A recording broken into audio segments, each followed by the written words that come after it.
Good morning, Internet. Welcome to An Artist's Life.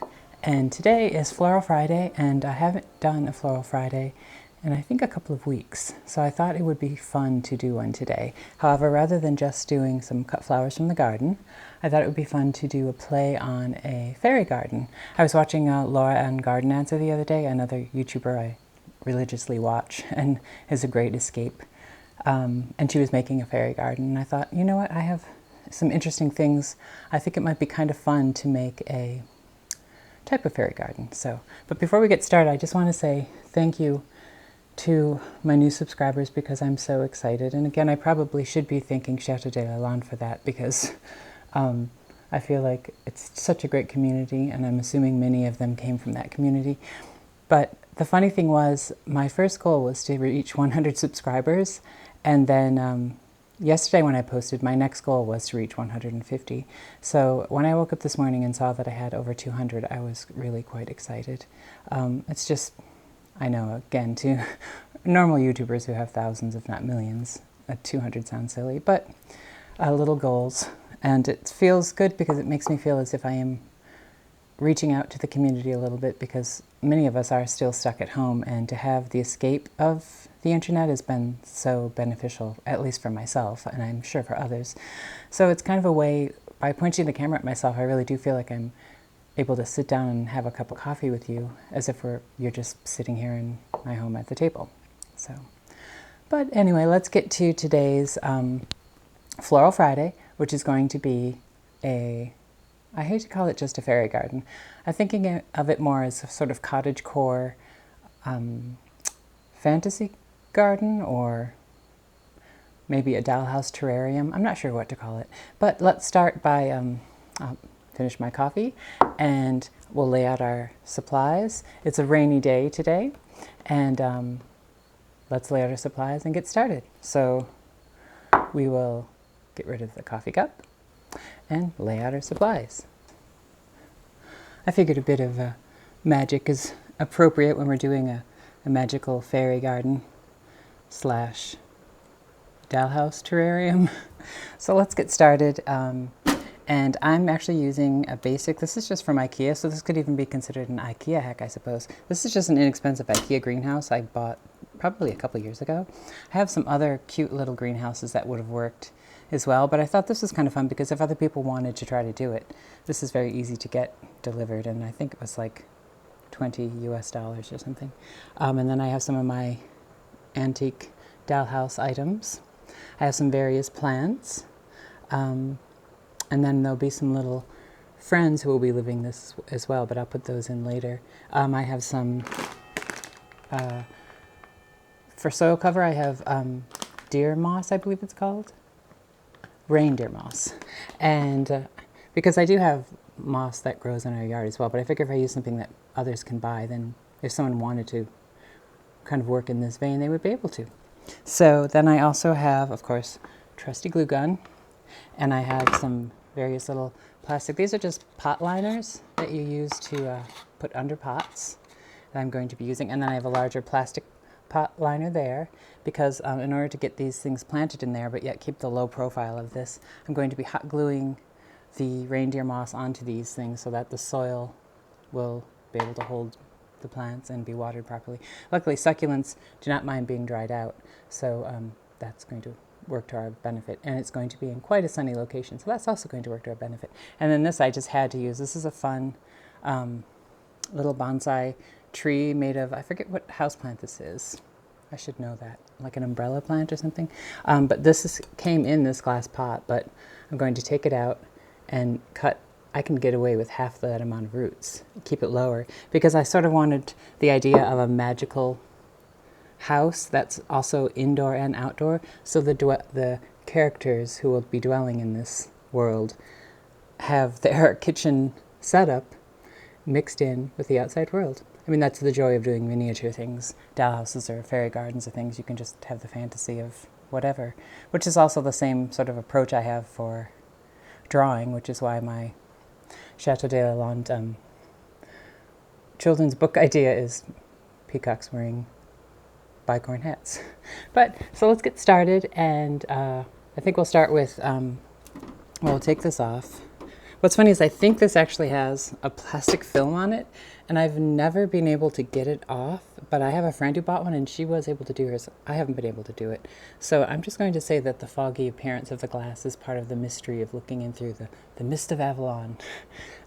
Just a way to get away with not showing how lazy I am to not take the plastic off. So this is just a basic metal tray, and then I used, this is just gravel for an aquarium that anyone could buy, or you can buy pebbles in the fairy garden section.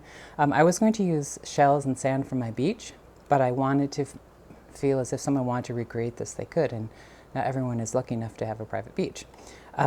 So that is why I used aquarium gravel, because first of all, it's super darling, and I always have aquarium gravel around because as with other animals, I'm obsessed with aquariums, so I only have one aquarium going presently, but I'll probably do an aquarium project sometime this winter for the vlog, just because I often find myself setting up aquariums that time of the year.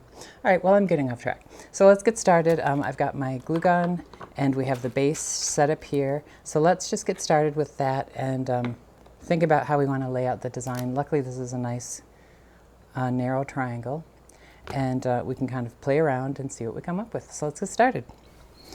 All right, I'm going to put my gloves on, just because I'm not always the best with the glue gun. But what I thought we'd do is, and this is from my garden. This is actually, I bought this, actually got that on sale. But they sell 1 by 1 square, 1 foot by 1 foot square bits of succulents that they sell for people to make green roofs. And when they go on sale, I buy them and I line my pots out front in the hot sun with them, because it's a good cover. It keeps the moisture down and they don't mind being dried on the top. So I grabbed a couple of those out of my pots just to kind of fill in. Well, that's what that is. But you can buy those. They come in a square, 1 foot by 1 foot, and it's very narrow. It's meant to go on a roof, so the height of this is actually about the height of a roof, the depth of a roof, a green roof would be. However, I also realized I said this was a triangle, but it is obviously a rectangle. So let's start with the plants. Now, what I thought we would do is the most important piece is going to be this tree. So this tree is going to go in this plastic container. So I need to cut that down, which I should be using a knife, not scissors. Let me grab a knife. So with a knife, I'm just going to, I've kept bonsai before, and the traditional Japanese bonsai have a very, very narrow root system. In fact, sometimes they are. In fact, this one I'm going to cut down. Sometimes you can just break it free and see that the roots are not that deep. Yes, that's exactly. Look, this has such a shallow root system. I'm surprised. Look, it's just the tiniest bit of root growth is allowing that to grow. So we'll find out. Of course, this was just from a big box store, so I'm not sure. We'll see how they do. But actually, I was going to put soil in there, but now that's enough soil to make this little section. So that moss. That moss. Now I wonder if this will stay up in there. I may have to use hot glue to hold this plant up, which you can do as long as you're not searing the actual root system. And I need to take this silly. Oh, this is actually what's holding it up. I see. I suppose you get what you pay for. But actually, seeing those as two separate things, I kind of wonder if I just want to use, maybe the shorter one would actually be, this one has a nicer root system. I just thought the idea of it being like a little miniature tree in this fairy garden would be adorable. So now, as long as I'm not searing the root system, I think I'm going to be able to do this. I'm sure there'll be many other plant people out there who will be gasping, but I'm surprised sometimes what you can do with fairy gardens with glue. And the roots are coming out of the side of this plant. The bottom was obviously cut off when it was made into this bonsai. Someone just took sections of, I'm pretty sure this is an umbrella plant. You'd think it would say on the tag, but it does not. I'm sure if others know what type of houseplant this is, they can say in the comments. So let's just hold that. Oh, of course, I realized I've done one mistake here. I was going to first cover the sides of this cute little plastic so you wouldn't see it in the moss. but that's okay. It would have been easier to hold it up to do it that way, but we'll just do it this way. So we'll take some of our reindeer moss with our trusty glue gun, which I need some more glue sticks. But luckily, since I set up my little mini studio out here, living tiny in a big house, I can just reach over and grab a couple of glue sticks. I figured the few things that I do, if I keep those things readily at hand, then I'm okay. All right, so I'm just going to put glue around this, around the outside. This is just a plastic, I think it's 59 cents at the garden center, to keep your keep the water in your plants, or to keep your floor from getting wet. And I'm going to take the reindeer moss, and I'm going to just stick that on there like that. This is where I'm glad I'm wearing my gloves, because I know I would be burning myself. Any of you who use glue guns, do you wear gloves? I've certainly learned the hard way a few times. I mean, this glue gets quite hot. So I'm just putting the glue around the outside. The things we do with glue sticks. I mean, an artist and a craft person's best friend sometimes. And then I'm just haphazardly sticking it on there. It's just to cover so you can't tell that it's sitting in this plastic container. And we'll glue around. I'll probably speed this up in the editing, because this could be quite boring. So this bit will be speeded up.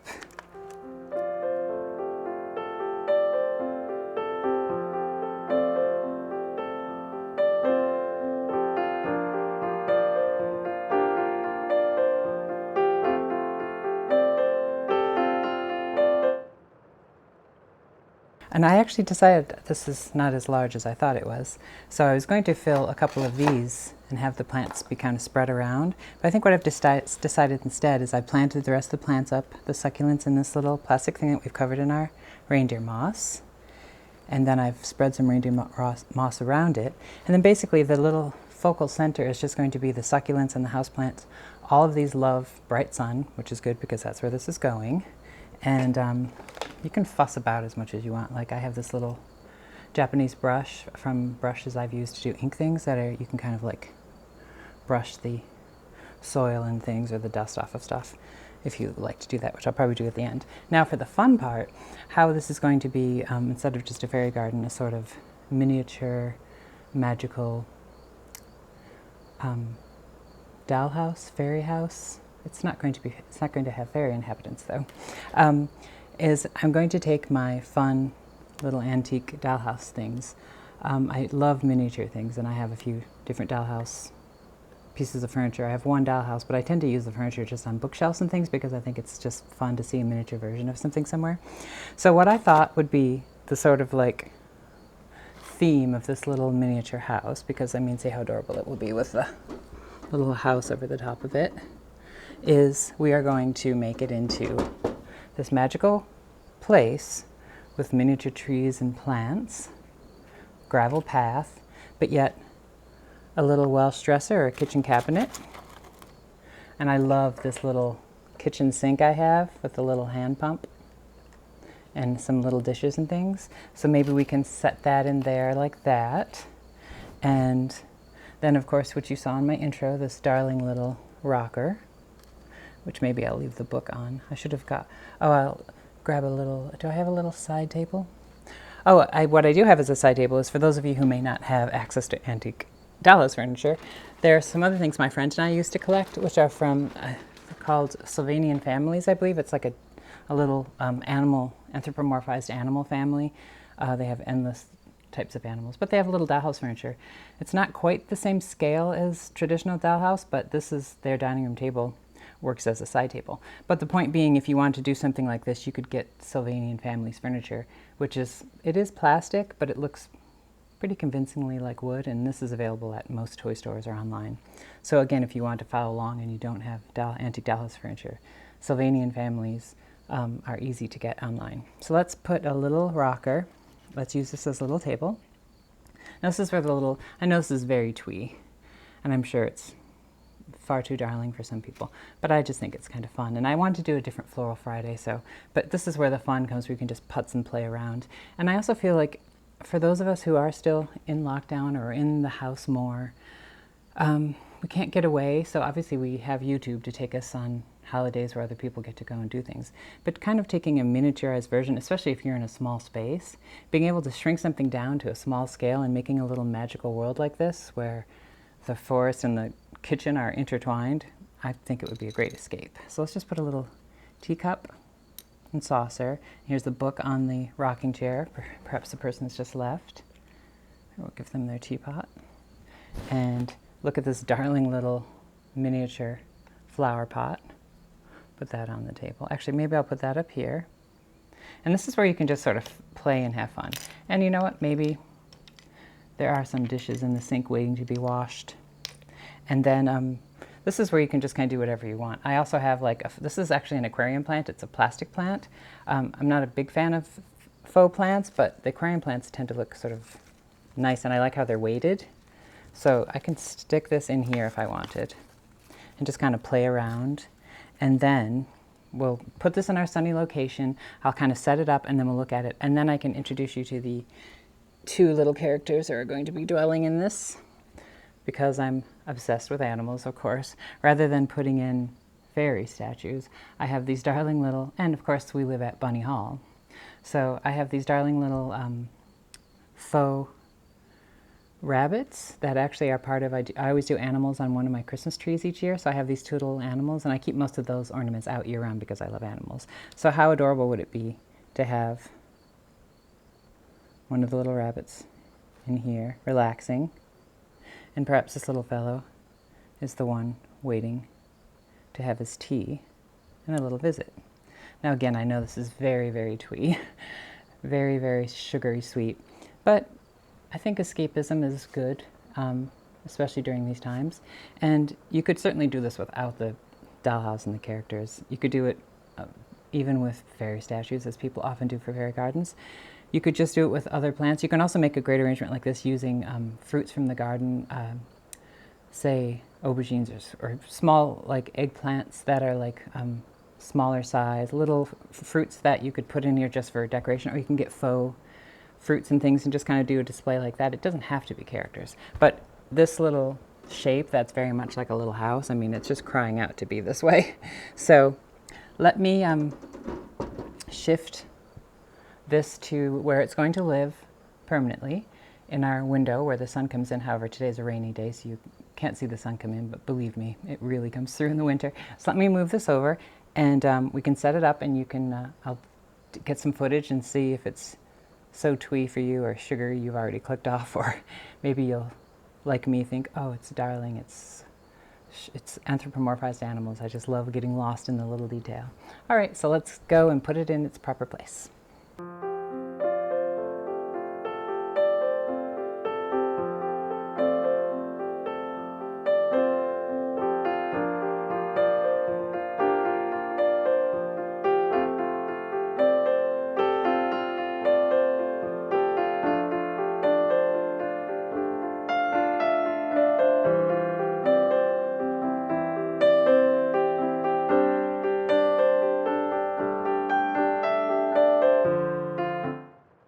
So, as you can see, they're placed in their window spot.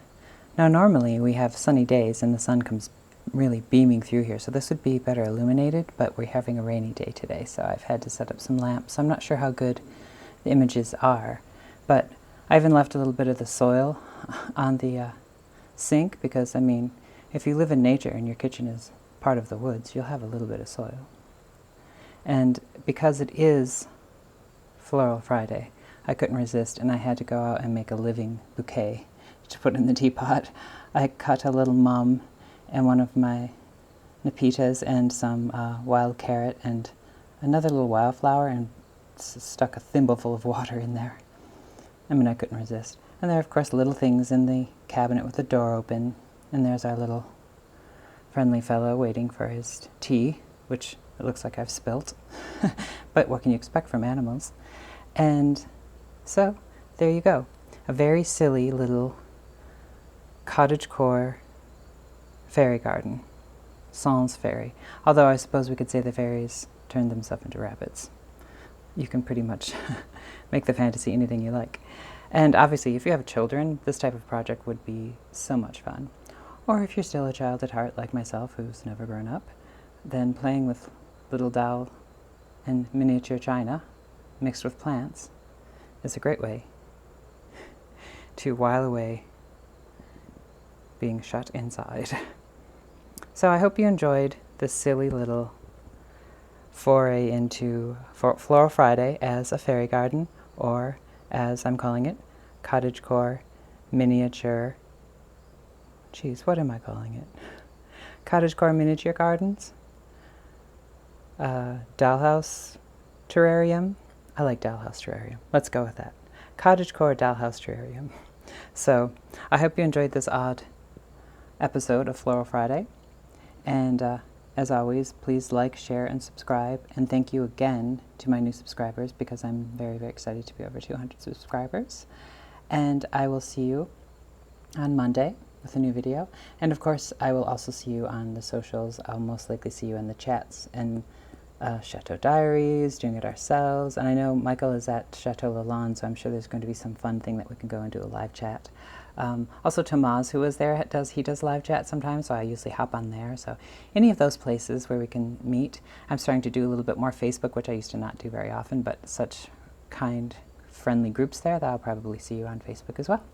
All right, well, thank you for joining me here at An Artist's Life, and remember to stay creative. Cheers.